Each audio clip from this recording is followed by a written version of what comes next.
भक्षणम उमास्तम शोक विनाशकारिकम नमामि विनेश्वर सर्पाज मंगजम। एक बार मिलके सब लोग मेरे साथ में नारा लगाना है, जयकार करना है।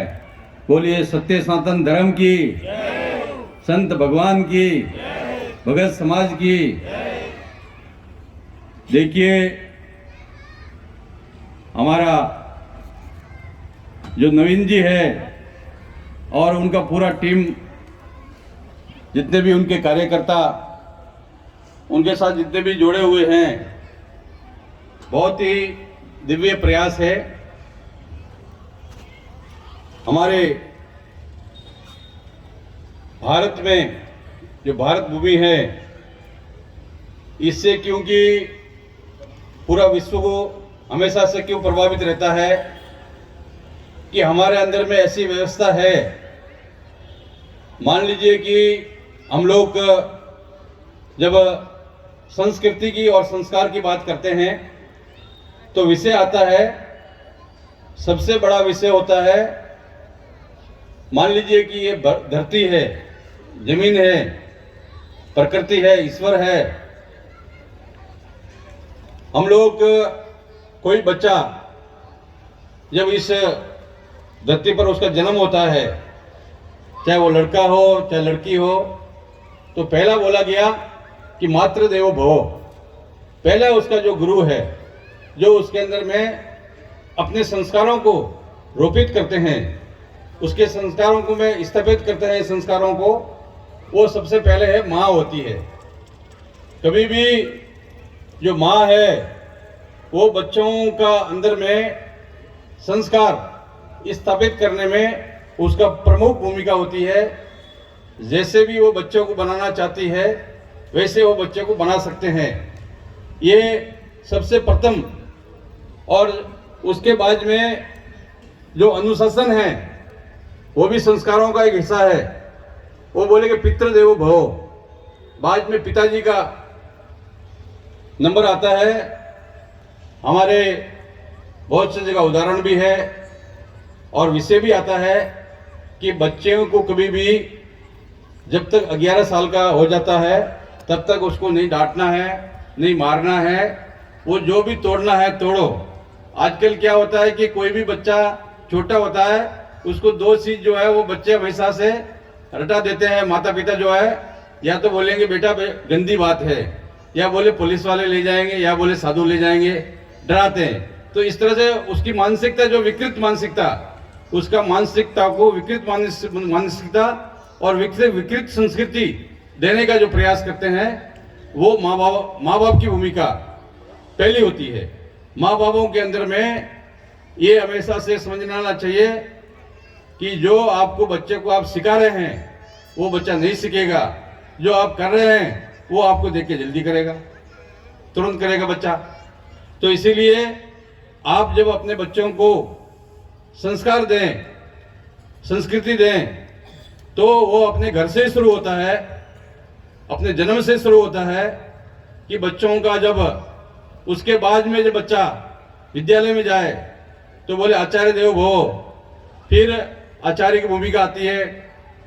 मान लीजिए कि प्राचीन समय में हमारा गुरुकुल था, विद्यालय थे, तो उसमें जो है बच्चे को स्वयं परिश्रम करना कि अपने हाथ से ही लकड़ी भी लाना है, अग्नि भी जलाना है, यज्ञ भी करना है। बहुत से कार्य जो है उसको अपने हाथ से ही करने का प्रेरणा, उसको संस्कार जो सिखाए जाते थे वो विद्यालय के अंदर ही सिखाए जाते थे।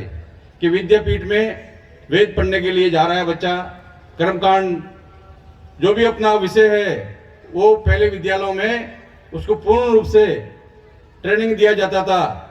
मान लीजिए कि महाभारत का आपने उदाहरण बहुत से लोग जानते हैं और जानकारी भी होगा।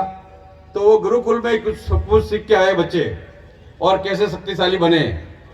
तो आजकल का जैसे होता है, विद्यालय में जाके बच्चा लड़ाई सीखता है, एक दूसरे का बुराई करना सीखना शुरू हो जाता है।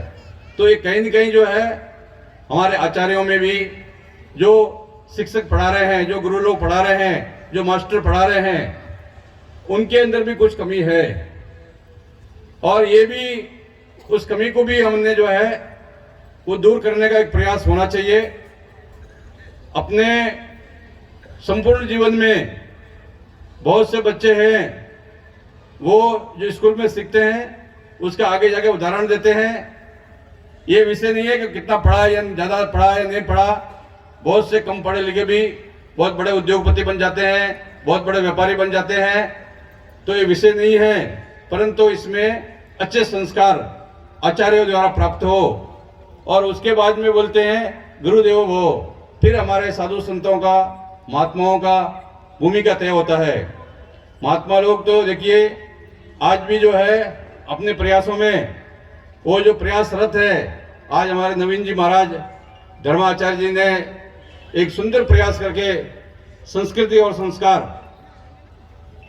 अभी आप देखिए कि संस्कृति, तो संस्कृति में सम और कार, सम्यक, ये दोनों चीजों का अपने आप में शब्दिक बहुत सारे विस्तार है, बहुत सारा अर्थ है।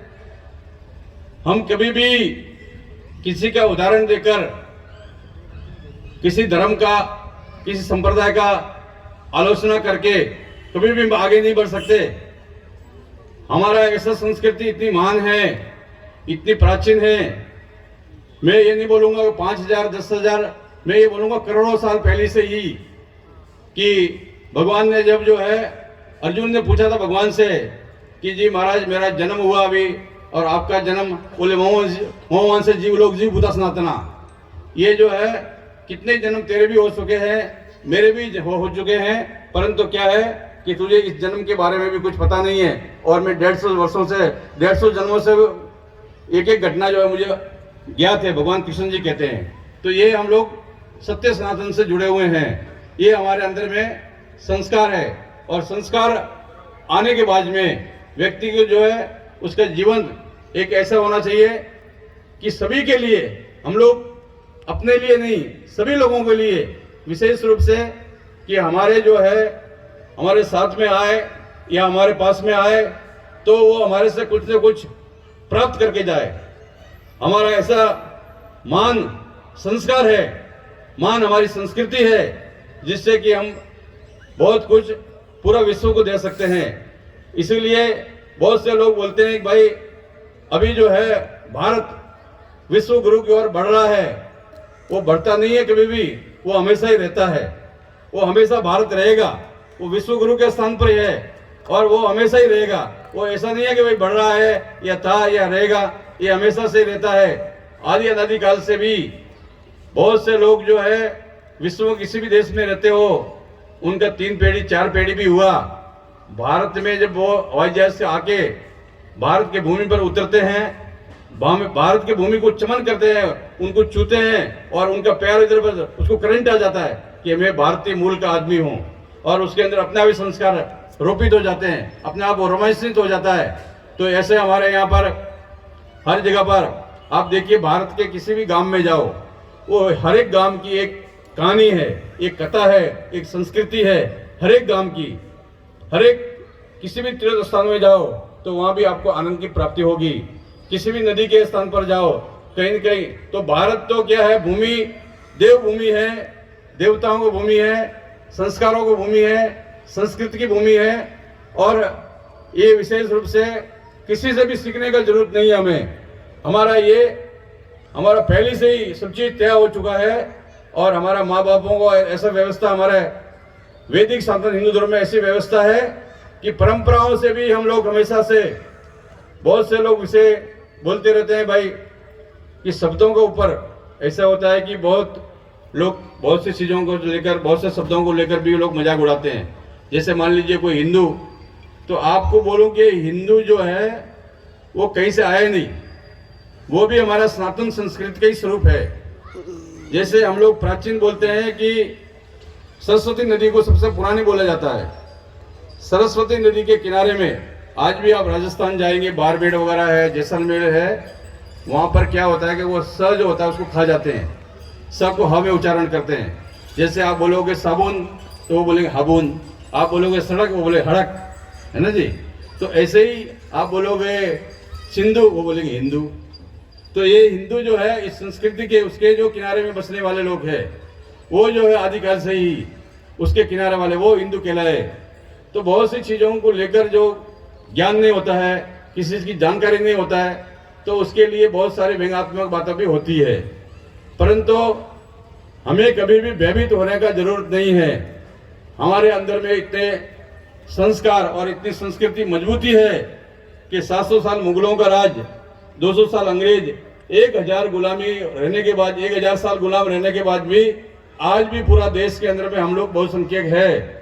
ऐसे बहुत से देश है यूरोप में वगैरह, जहाँ 3 साल में, कहीं 2 साल में उनकी पूर्ण रूप से संस्कृति मिट गई, दूसरी संस्कृति आ गई, परंतु हमारी ये कभी मिटने वाला नहीं है। तो किसी भी प्रकार का कोई भय का जरूरत नहीं है। केवल जो है आपको कैसे है कि भाई जैसे कि जामवंत के बच्चन सुहावे, तो हनुमान जी बहुत से शक्ति जो अपनी भूल गए थे, तो जो है जामवंत ने बोला कि आपके अंदर क्या शक्ति है, तो केवल उसको पुनः स्मृत करने की, जो विस्मृत हो चुके हैं उसको स्मृत करने की जरूरत है, नहीं तो सब कुछ सारे संस्कार आपके अंदर है। हर हर महादेव, हर हर महादेव। बहुत सुंदर विचार पूज्य स्वामी जी ने रखने। इसे